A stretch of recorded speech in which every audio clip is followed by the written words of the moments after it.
قرآن میں علم غیب نبی نظر آ جائے گا، مصطفیٰ پیارے کی عظمت نظر آ جائے گی۔ سرکار صلی اللہ تعالی علیہ وسلم فرما رہے کہ عیسیٰ علیہ السلام گزر رہے ہیں، قبر کے اندر میت ہے، چلیے ایک میت اٹھا کر کے آپ کے سامنے رکھتے ہیں، آپ دیکھیں سمجھ میں آئے گا کہ عذاب ہو رہا ہے۔ یہ ثواب یہ عالم غیب کی چیز ہے، عذاب بھی نظر نہیں آئے گا، ثواب بھی نظر نہیں آئے گا، مگر وہ غیر مرئی چیزیں جو عام انسان نہ دیکھ سکے، جسے حسیات عوام محسوس نہ کرے، نبی ان ساری چیزوں کو دیکھا کرتا ہے، نبی وہ سب اپنی آنکھوں سے مشاہدہ کرتا ہے، اس لیے کہ وہ شاہد بن کر آیا ہے، وہ نذیر بن کر آیا ہے۔ اللہ کے نبی صلی اللہ علیہ وسلم فرماتے عیسیٰ علیہ السلام نے دیکھا قبر میں عذاب ہو رہا ہے، چلے گئے، کچھ عرصہ بعد پھر لوٹے، دیکھا قبر وہی ہے، مردہ بھی وہی ہے، مگر اب عذاب نہیں ہو رہا ہے، جنت کے آرام اور چین میں وہ مردہ ہے، ہر طرف باغ و بہاری کا عالم۔ جناب عیسیٰ علیہ السلام بارگاہ ایزدی میں عرض کرتے ہیں، مولا یہ تو مر گیا، مرنے کے بعد اس نے کون سا عمل کر لیا؟ میں یہاں سے جا رہا تھا تو عذاب ہو رہا، واپس لوٹا ہوں تو ثواب۔ مولا عذاب کے ارتفاع کا سبب کیا ہے؟ عذاب کے اٹھا لینے کا سبب کیا ہے؟ ندا آتی ہے، اے میرے مسیح، اے میرے عیسیٰ، یقیناً یہ بندہ بڑا پاپی تھا، یہ بندہ بڑا گنہگار تھا، عذاب جہنم کا سزاوار تھا، زندگی میں کوئی نیک عمل نہ کیا، اسے دوزخی میں جانا تھا، عذاب اس پر ہو رہا تھا، مگر اے میرے پیغمبر سنو سنو، جب یہ مرنے لگا تو اس وقت اس کی بیوی حاملہ تھی، مرتے مرتے اس نے وصیت کیا کہ اے میری شریک حیات، میں نے تو عمر گزار لی ہے گناہوں میں، مگر میرے بعد اگر تیری کوکھ سے بیٹا پیدا ہو جائے تو اسے دین کا علم سیکھنے کے لیے بھیج دینا، اسے کسی عالم کے پاس بھیج دینا، اسے کسی زاہد کے پاس بھیج دینا۔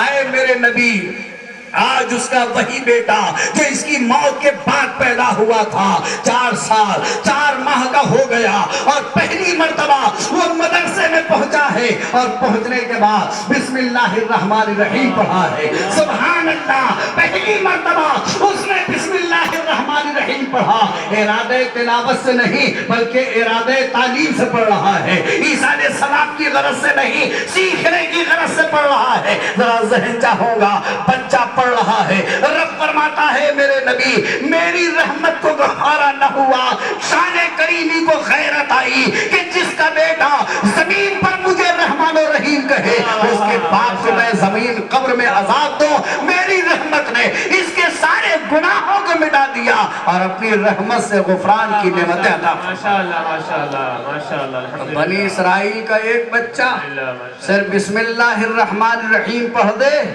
تو قبر میں باپ کا عذاب دور ہو جائے۔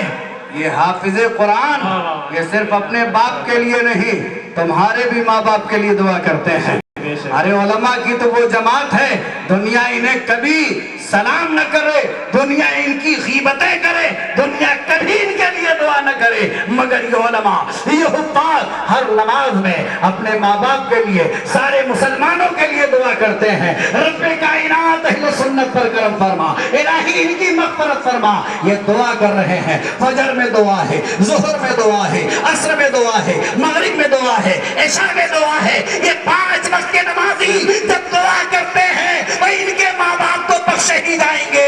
سرکار فرماتے ایک عالم دین اگر قبرستان سے گزر جائے تو 40 دن کا عذاب اٹھا لیا جاتا ہے۔ اللہ اکبر، یہ علماء یہ حفاظ کی جماعت ہے۔ دنیا کے مدرسے کاریگر دیتے ہیں، دنیا کے مدرسے نوکر و ملازم دیتے ہیں، دنیا کی درسگاہیں غلام دیتی ہیں، رسول اللہ کی درسگاہ کے پیسے یہ مدرسے امام دیا کرتے ہیں۔ اللہ تعالیٰ فیض الرسول کو پام عروج پر پہنچائے کہ محمد سے وفا تو نے تو ہم تیرے ہیں، یہ جہاں چیز ہے کیا لوح و قلم تیرے ہیں۔ السلام علیکم۔ السلام رحمت پہ لاکھوں سلام، شمع بز میں ہدایت شہر یار ارم تاجدار حرم شہر یار ارم تاجدار حرم نوبہار لاکھوں سلام مصطفیٰ جان رحمت ایک میرا ہی رحمت میں دعویٰ نہیں کہ میرا ہی رحمت میں دعویٰ